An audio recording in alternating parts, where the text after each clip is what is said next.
K-Vision TV. It's K-Vision TV. Welcome to a segment of the Media Roundtable.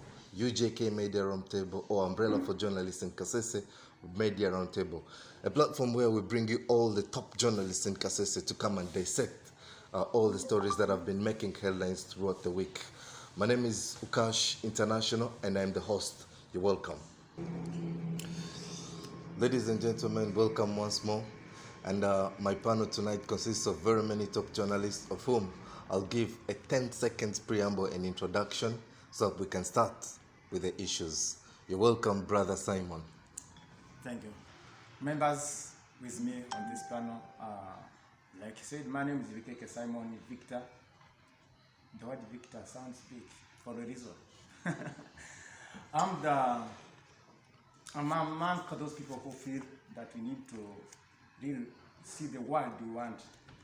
And to see this world, we need to be part of the world, which have been making a lot of noise in the public there. Okay, my God. That's the brand for journalists. They never stop talking. They have analysis even in the preamble. And second on my right is Kusemerero Ali. Please, you're welcome. Yes, I'm Ali Kusemerero.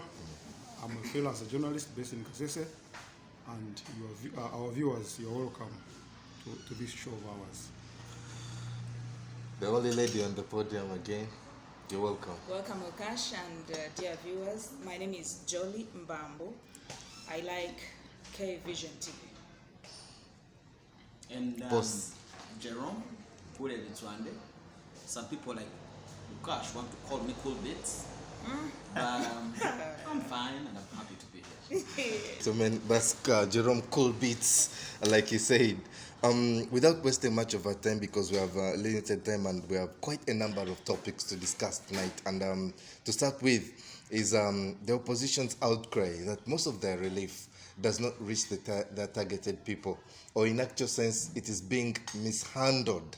It is being mishandled by the task force. That case caused a story was got even previously on our topic of discussion when we hosted Moses Saulo Mate. He also sealed it or confirmed it or nailed it that true, the task force has really mishandled their relief, especially those from the MPs. We understand that earlier on it was well stated that you have power, you have a right to make donation and also choose the target place you want your donation to go to. So majority of our MPs in Kasese were selecting their constituencies to be their most beneficiary of their relief items. But Moses Saul Mate in his claims, he says, whenever they give out their relief in terms of donation to the task force and say, for example, my relief needs to go to Busongora North as an MP of Busongora North, so the relief does not get there. That even in the people of municipality are complaining, the relief doesn't get there. So he left a hanging question on the table. Where do you take our relief? Or where does our relief go? I think on this issue, I'll start with Jerome Kulebits. Not all of you will discuss about it. I'll start with Jerome. After Jerome, we'll go to Ali. And maybe the only lady will also submit a poll. On Bikeke, we'll start with you the next topic. Where do they take our relief, Mr. Jerome? Okay, thank you, Kash. I find that question a little legitimate because honestly, I've previously heard the Constituent Member of Parliament, the Honorable Atikins Kapsale, make addresses related to the distribution of items received for the victims of COVID-19. And of course, Kasese being what it is, also subsequently victims of floods. But I think for me it goes to something that I have argued for before. I said there was need to have a difference between a COVID-19 relief task force and then the district COVID-19 task force. I think we ought to have had a difference so that we have people who are differentiate it in terms of roles. Yes. While the COVID-19 district task force would be entirely responsible for fighting and enforcing the presidential guidelines, which actually in effect means fighting the spread of COVID-19. we need to have another team that would entirely be responsible for now receiving, fundraising, and distributing items and any other relief brought to the district, such that it is this relief team, a technical team at that, which could as well comprise of eminent persons, that sits down and technically finds a way of distributing the relief. Because I know for sure that the office of the RDC, yes, is a big one, but does not have a huge human resource, first of all. They are very much holed up in enforcing the presidential guidelines, making sure that the disease does not spread. But I think there is an inefficiency, a little bit. I think if we had a different team, for example, if we had a different team that is responsible for soliciting and looking and distributing the items gotten, I think it would have served us better. Just imagine if you had someone like Bishop Egidio Kaijanabo as head of the team that is receiving the relief items, that would even build a lot more trust in the population, and in effect you would even have more funds coming through. I don't want to discuss. So because you think they don't have the so-called enough human resource, maybe even time and so forth, you think that one is leading to the mishandling of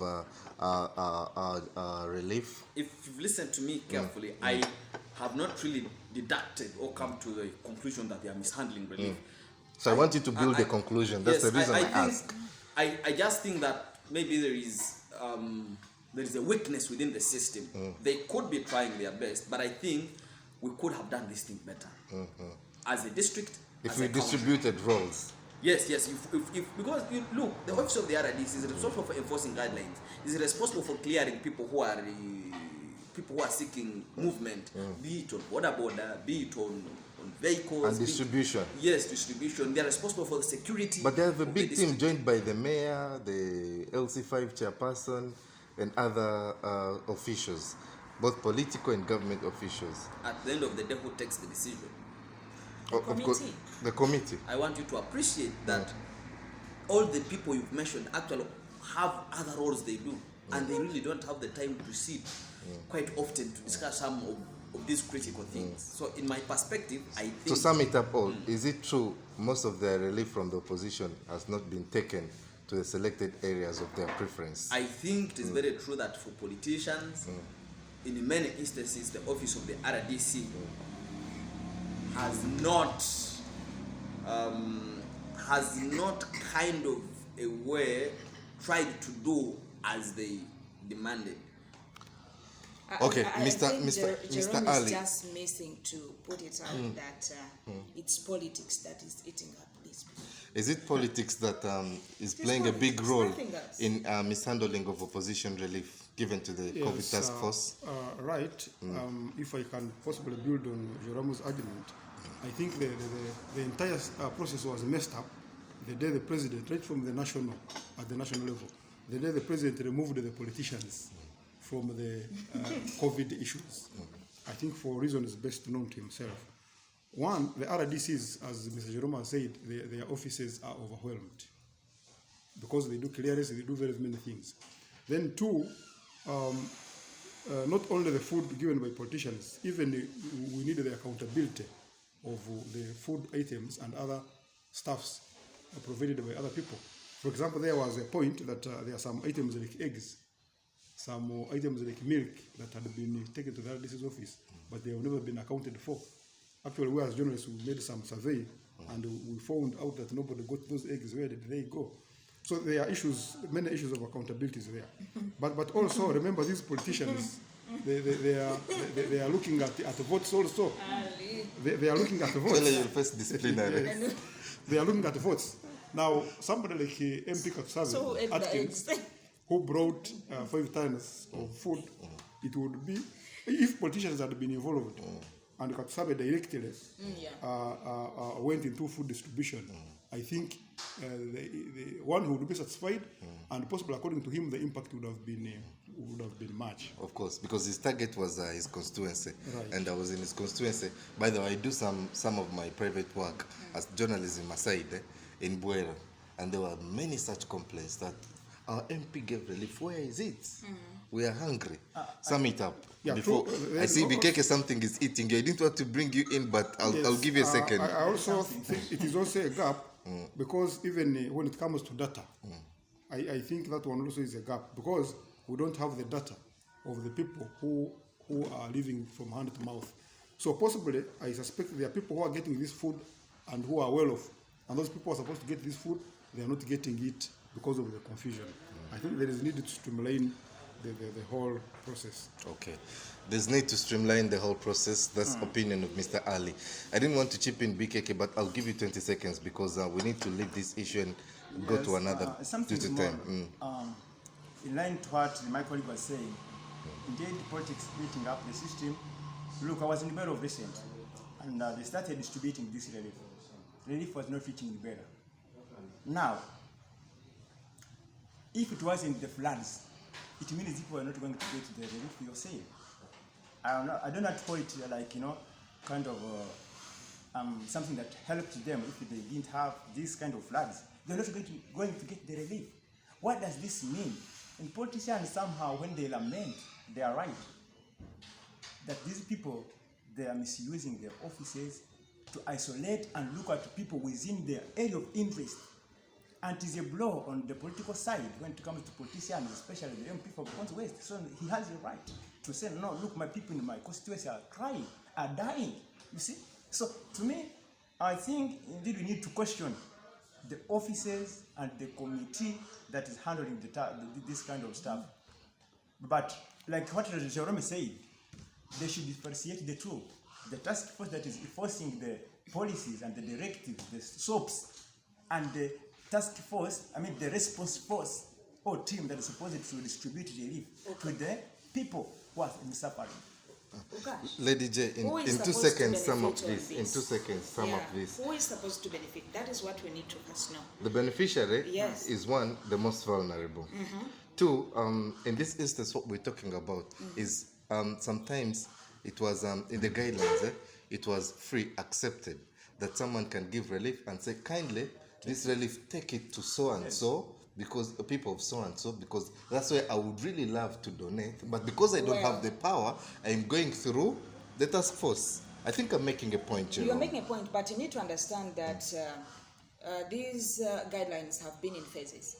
So we need to first understand, when did your point come out, and when did the MPs, most especially the people complaining, giving their relief? One, I want to appreciate our members of parliament. They did a very good job, but also it shouldn't be a starting point for them to show up to people. I've heard a number of them saying, we've given you food. We've given out your food in plenty. It is at the RDC's office. Go and eat your food, go and pick. So they exaggerating. Are they exaggerating it? We need to understand it very well. How much did they contribute? That they are telling people from their constituencies they brought a lot of food. And who are the people supposed to benefit? You said the most vulnerable. Especially in their constituencies. Yes, we need to understand that most especially these reliefs are for people in urban areas. Let me pick an example. How many urban areas do we have in Gusongora North constituency? Okay, the urban areas, I think that's a big debate we can generate for another day. Or even those ones not in urban areas. Yes, like if you allow me to chip in, if you go to Bera, 90% of the occupants in Bera, Bukonzo West, they depend on the border market, which is closed. Now it is closed. They're vulnerable. These people, they are vulnerable. Have them, those who ride these tricycles, the PWDs. The other day was with Mzee Banju, Bamse, yes. And he was saying, you people, they've been denying us chance to get food. Of course, you're right. Okay. Just like in Sokotra, Okay, let's come back. you'll find Let's a come town back to like order. Uganda, which depends on tourism. Jer- And Jer- as of now, Jerome, It's not. Jerome, I'm the host. Remember, I'm the one on This floor still. this is We a are very just very chipping huge in, no? debate. Huge debate. Right. Lady J or Madame Jole says, well, thank you for the relief, though it's kind of inflated. Sorry, it's You've kind been of talking inflated. about It's being relief in exaggerated. barriers? Yeah. It's kind of exaggerated. Though I have a feeling maybe some relief were taken to their constituencies, but because of the political stand, they cannot say this is from so and so. Maybe, but I don't have evidence But for that. also, Kash, you need to know And this. another question that stays hanging, I think we need someone from the task force. I need to host one next week Right. on our topical discussion probably on Monday. Another hanging question is from Mr. Ali. Where did the eggs and And rice. rice go? Eggs and I rice heard go. him talking even about milk. Okay, ladies and gentlemen, But as a journalist, you must have known where the items went. that's the challenge of hosting people journalists. complain that you have never Whenever you're a gotten host and you're hosting journalists, those are among the challenges you can have. Sometimes they can be unruly because everyone has facts to put across. Ladies and gentlemen, let's go to our second issue for discussion this evening, and it's about election. Previously, there was an IPOD meeting, Inter-Party Organization for Dialogue, that's IPOD, where all political parties subscribe and sit to dialogue. Dialoguing is a very good move. It's healthy, it's religious, it's holy. But in the dialogue, there was some bit of confusion. It was about the schedule for elections. Some opposition leaders wanted to know whether the schedule for elections that still stands like it does, and some others wanted the constitution to apply in case elections are to be postponed or still stands. And what's the constitutional provision? In the constitution, it has a provision that for any election to be postponed, a nation or a country has to be, Uganda has to be declared a state on emergency. Yes. And when it's declared a state on emergency, the speaker takes over, which I don't see coming in my opinion. But Justin Kasule Lumumba answered, said the president in conjunction with the health department will look into it and will tell you whether the elections will still proceed. Though some other politicians, that language looked vulgar to some other politicians who thought it's supposed to have a constitution. They can't The constitution. Tell, they can't tell. But Jole they is so can anxious. I think I'll start with Jole, then Ali will continue from you. I'm We'll take saying off from. the Minister of Health cannot tell us whether we should hold the elections or not, but they should guide. They should guide. Depending, following the constitution. Okay. And secondly, if Uganda has never declared the state of emergency, we also need to look at issues of finance. I see the issue of Congo. The other time they failed to hold the elections. They came out and said, "Look, we don't have money for this." Some people took it as a way of actually trying to step on people, most especially those who wanted to come into politics. But economically, Or preparing their cards very well Yeah. to play them in politics. right. So some people But, thought that. But Ukashi need also to learn that the case of COVID-19 and specifically for Kasese, these issues of floods is giving platform for people already in leadership to reach different, to reach their electorates, which is not the same to most especially the new ones who are trying to show up and giving their interest to serve their people. So those are issues now that we need to look at. What if we extend the elections? Will these people benefit? Most especially those who are coming in at this time, who are coming into politics. And if we don't extend it, what will happen? Does COVID-19 and the issue of floods give chance to those who are already in leadership, because they are giving out relief and everything? Does it give them chance to be seen always, like to be popular to the electorates, that the electorates can easily give them votes?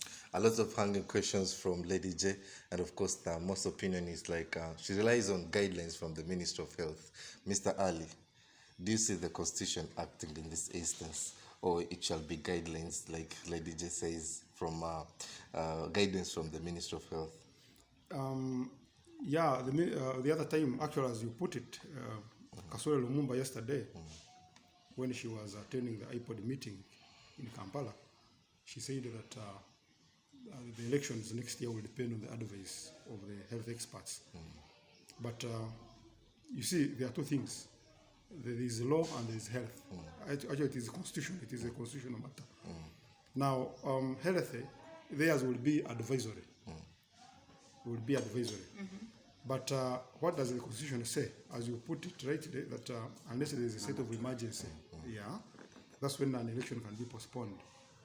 But also, around 2 weeks ago, when His Excellency the President was appearing on a talk show, I think on NBS, he said that the elections can still go on, but also depending on the health situation, but they can shorten. Okay. They can shorten the period. He said if we reach July, when it is still ongoing, then we definitely have no election. Yes. Definitely we have no? Yeah, But what do we Did he mean by spell it that way? elections? We are already in the election So he said process. in June. Yes. Let him build his point. But also, what you should remember is that the Electoral Commission had given out a roadmap. But I think now they are behind the schedule. Yeah. Because I think right now many parties would have done their primaries, including NRM. We should have had the elections Even of general, special interest groups. yeah, special interest groups like Yes. youths, PWDs, Yeah. right? They were scheduled to be in April. Yeah, so those are some of the questions now. But there are many countries that are having elections this year. For example, in Burundi, they have made one.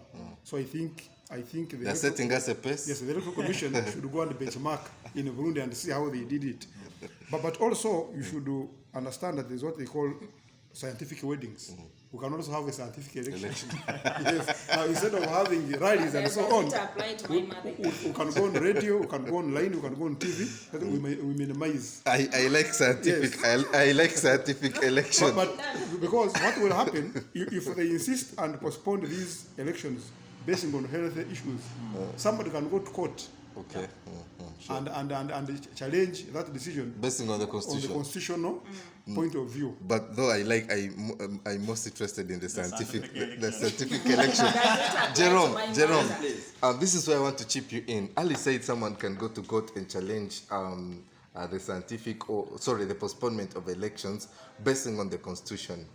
And according to how I know, the constitution of Uganda could be changed anytime. Even this week, it will take him like 3 days or 4 to be changed. What's your intake in the elections? Not at this time when someone at the top is struggling with members of parliament for having ordered them to return their 20 million shillings. It can be hell. But away from that, the arguments made by the Honorable Justin Kasule Lumumba, I think sometimes as a country we make a lot of PR mistakes that can be avoidable. And I think that has been the NRM's biggest weakness. There are certain things that they can really afford to manage. For example, what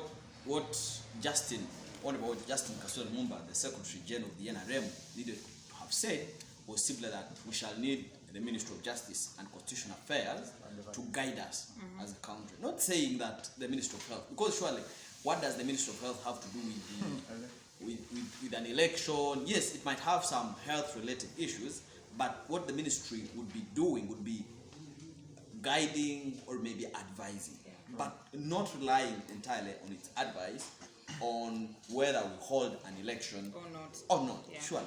So I think it also speaks to how Uganda has gone as far as personalizing the institutions of the country, that an entire Secretary General will not remember that it is the Ministry of Justice and Constitutional Affairs that has a higher stake in the management of an election than the President or maybe than the Ministry of Health. I think also speaks to how we need to find a way of redeveloping our institutions in this country. But now, empowering them. yeah, but now for me as an individual, surely, now those I think I find them a little idealistic, because now for me as an individual, my opinions on elections I think are a little weird.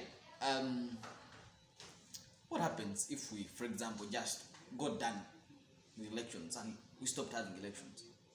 Because how much money, I think Ali knows these figures quite well, but how much money do we lose in every election? But it's a democratic move. It's a democratic Democratic move to us to have leaders of our preference. Do we really have a democracy? Which one is the Maybe one? because you're centering it to the president What- always winning, what- no, but no. there are other officials also. Don't center it to the away president from that, alone. I think what is the quality of our elections? Because I think as we talk about having elections, it is not just about having an election. What is the quality of elections that we are having? Yeah. You know, for example, I find it very disturbing that, for example, in Kasese, to have an election, you need candidates, you need to have some kind of paramilitias, you know, to protect, to guard your vote. Then you spend like 4 to 3 days without sleeping. Not Because, sleeping, yeah. what For kind you of to be democracy announced is the that? member of parliament. The quality of election is free and fair. That's No. what I say. I- They didn't say the elections must be free and fair. Yeah, that's according not, to Cash. not free and perfect. Please, I think according to the They should be fair, the constitution, not perfect. The constitution, the High Court, not the High Court, the Supreme Court has twice, not once, twice ruled that Uganda has not had a free and fair election. Twice, in 2001 and in 2006. But the elected leaders go on. And that means that we did not have an election that year, because what the Electoral Commission is mandated to do under the law is to ensure that there is a free and fair election. So if the Supreme Court has ruled twice Well, that's that we Jerome. have not had a free and fair election, it means we have no Jerome election. says the election is not free and fair, so he wouldn't be dying to have elections in Uganda. He wouldn't be dying to have elections because he thinks elections are not free and fair. Whether they are I'm afraid delayed we or are so not, much taken by they will time, still and not be Bikeke is anxious to speak about elections, but I want to start with you on this issue. We have 2 key issues we need to sum up rapidly in just seconds. One, the lockdown. The lockdown was eased, however, not feasible. In Kasese, we're not experiencing any change apart from some other shops opening that are selling merchandise, not in markets, rather markets and malls and arcades around Kasese. Though taxis will open, but not in Kasese, but at a halfway. This week has seemed like a more of an economic week. Like people are discussing different forums online. All forums are discussing about our economy post-COVID and what. Does this easing of a lockdown have an impact on the economy? Will there be any change? Do you see anything visible? Like if we tell taxis or taxi people to carry halfway or buses halfway, does it ease the economy a little bit? Because I'm afraid if you tell them halfway and the fuel is the same, they'll hike the price. At the end of the day, the consumer is burdened. So does it really have an impact on the economy? Today, the honourable lady, Jolie, said, a bus takes how many people? 64. 64. Yeah. And I remember last time they were saying if they are to easing this, they will be taking half. Oh, that's 34. How much 32. have we been paid? 30 from here to Kampala. What does this From mean? Kasese to From Kasese, yes. What does this mean? That because they want to cover up those other seats that have no people, they'll have to hike the price. Double the price instead. Exactly, doubling them. But look, getting back to our earnings, where are we getting the money? Everything is closed. So when you talk about economy, that the individuals, the common people are continuing suffering, there's no anything. Much of the money that people could be now, investing in this, is being spent on food, despite the government that is trying to give relief, which is not reaching them. So the relief they are getting is not going to help them to grow economically. So it means like a region like Kasese, where we survive on tourism, like my colleague said, we survive on this business from Castle, people here are traders. Cross-border yes, trade. cross-border market, which is closing. We are in the lockdown is not going to leave us with something. Okay. So there is a need So to does this we call the easing halfway going to impact anything? I doubt. As a nation, you doubt. As a nation, As Kasese, of course, we are not having anything Yes. like an open up pathway because not even moving. But also quickly, just chipping in, he has talked about the transport and the vehicles carrying halfway. Of course, it will be expensive. It will be hard for the people because they've already been working. But also, government has also to come in now because the role of government is to always make sure it protects people. Now, at the world market, the prices of oil have gone down. Now, why can't the government of Uganda also reduce pump prices so that instead of 4,000 a litre, they put it around 3,000 or 2,500? So that now these people also, they can now reduce on their fares. How do they call that? Standard pricing? I've only seen that in Tanzania. I've been in Tanzania often. But here I'm in Tanzania, sometimes they get standard price. They say rice, a kilo is 1,500, the whole nation. In case they find you in a shop, you claim you're special. You're locked up. I found that in Tanzania, which is not in Uganda. In Uganda, even here, when the lockdown comes, someone is free to say 4,000.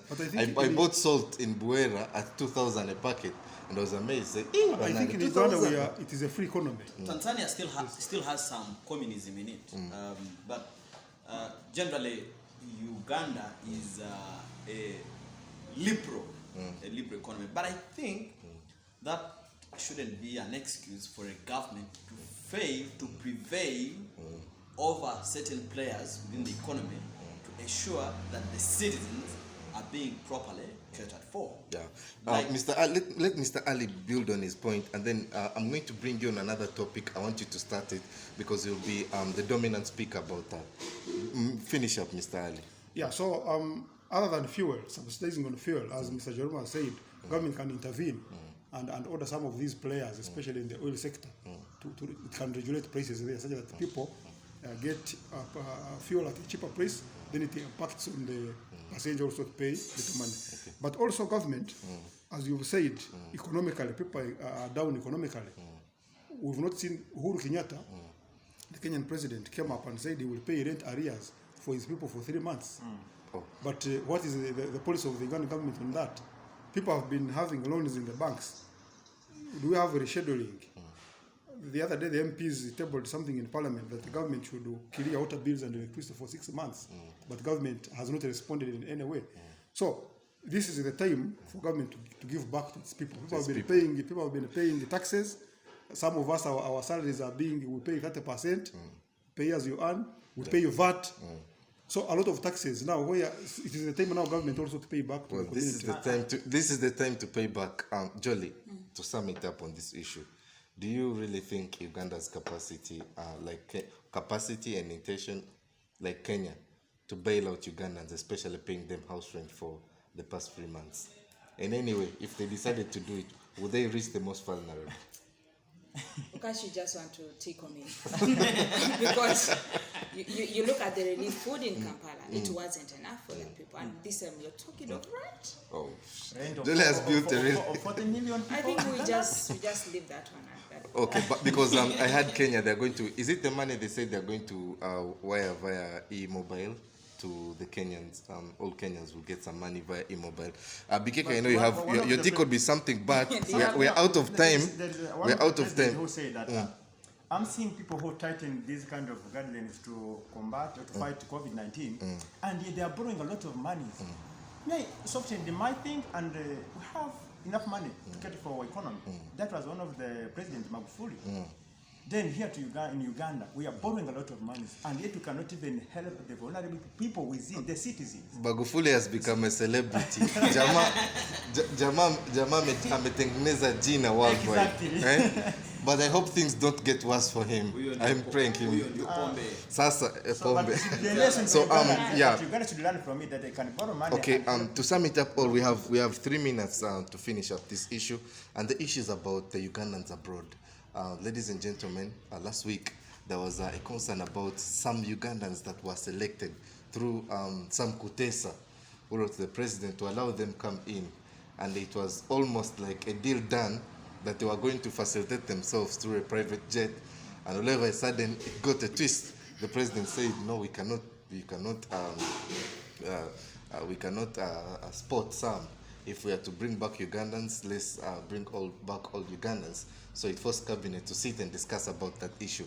And according to the Minister of Information, Judith Nabakova, said it is in plans. They have allowed Ugandans to come back only if they can facilitate their way back and then facilitate themselves in quarantine. Then they will allow them in. What do you think triggered that conflicting statement, and at the end of the day, coming back to the allowing all Ugandans in? There is power in social media. And I think I want to appreciate social media for having tried to,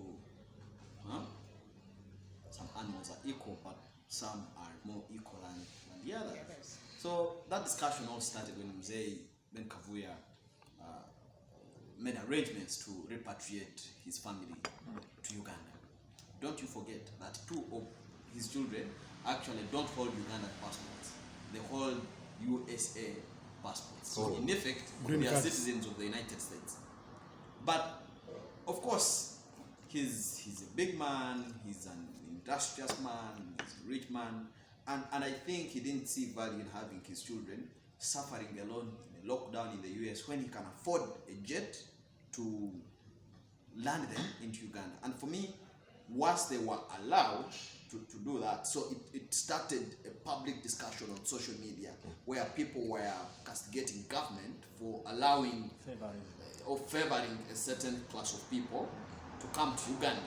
And it is that kind of, if you follow Uganda Media Center, you saw how Mr. Ofono Pondo was struggling to try and clean up and clean up that Clear the air. Yes, clear the air on that discourse. But I think it started a very good debate on why should, for example, Ugandans stay abroad yet they have families here. You should know that there are students. I have a friend of mine, or not a friend, I have a former workmate with whom I worked at Uganda Radio Network, Mr. John Blashem Singuzi. Blashem finished his master's at the University of Boston, but up to now he's still stranded in the US. He can't get back here. What should be the role of, why did we even have to borrow all that money? Other governments across the world are making sure that they are repatriating their children on the cost of government. There is another doctor who is now stranded in India. It's called Dr. Spire Chigundu. He has a hospital in Even Kampala, my friend Semie Kozo. which pays My friend Semie Kozo. has a Eddie hospital- Kenzo. has a hospital in Kampala which pays a lot of money in taxes, I like that. a lot of money in taxes to government, but that single moment when the citizen just needs a small portion of what he has been contributing to government, it is nowhere. So I really find it unfortunate that even we are saying as they come, it is them to meet their transportation costs, and at the same time they meet their quarantine expenses, which are also quite expensive at that. If you remember what was happening at Entebbe, where people, they were paying about $500. That was the initial pricing, $500 a day. What kind of money is that? Who affords that? Well, it's quite a lot of money, as understandable. I'm afraid we need to sum this up, although we have a segment we always conclude with where everyone will tell us in 2 seconds his worst moment of the week and then give us your possible headline for next week. Much as I've collected lots of opinions from these reporters, Jerome says the government needs to multiply the input in saving Ugandans, especially those abroad and those on ground. And other reporters, early inclusive, supplementing, they think much relief has been mishandled in Kasese, more than even the MP's relief that the opposition is crying about.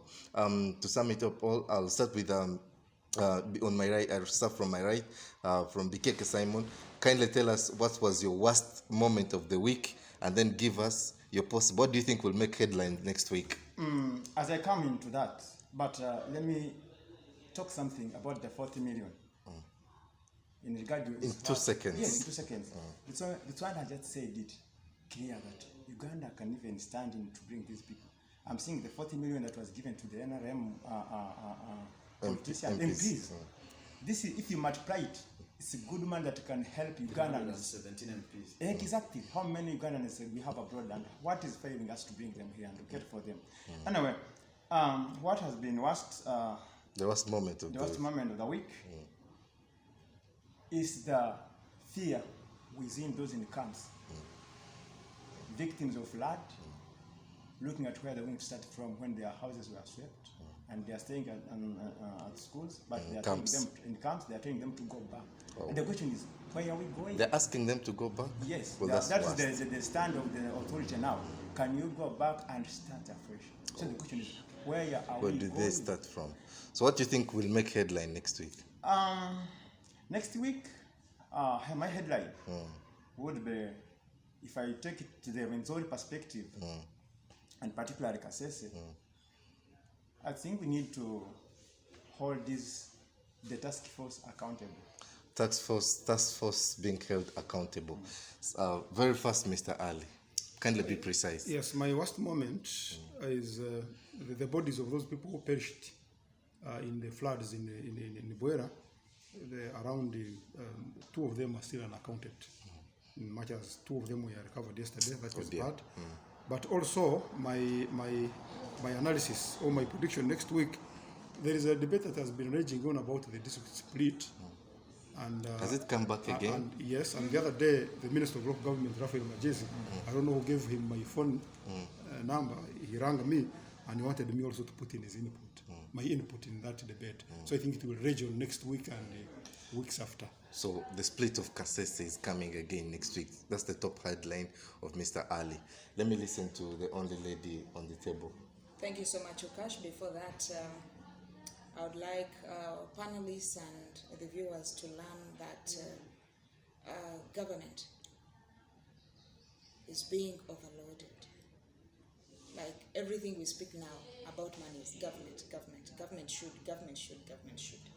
We need to learn. Because this is the time we need to see whether government Right. cares. We need to also learn that we are the source of government money. Sure. So the fact that we don't have money, don't expect government to have a lot. We have given them for a long time, so we want Right. them to return now. It has been working if they bring right accountability. Okay, your worst moment of My the week. worst moment of the week actually is yesterday when I want to call it worst, but because it was tiresome, it's yesterday that as Meza Radio, we decided to go to the field to collect relief from our listeners, like giving to their fellow listeners.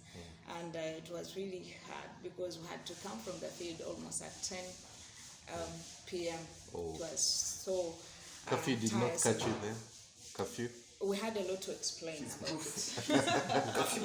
Not really. You shouldn't bring some cases here. So I think during the course of the week, I'll be now looking at the magnitude of the needs of people in the camps. Because we are Magnitude of the talking needs. here about the committee and what, but we don't know how many people we are really talking about. The magnitude of the relief in camps. No. The people. The need. What could be the need? Okay. Like okay. for the relief. Okay. How much and what do we need for those people to be there, including that for the Okay, COVID-19? that's Lady J's headline of next week, possible headline of next week. Then to sum it up all, I think I'll bring Jerome Cool Beats, like he loves calling himself, so that we can sum up Like this show. people love calling me. Anyway, Except to me. bad of the week, by the way. Worst of the week. What's so bad? Most cases I don't not bad things. For me, we've been surviving. So, well, it is just an ordinary week like any other. I don't notice anything odd therein. But I had it. You had what? I had something from your speech in your last submission.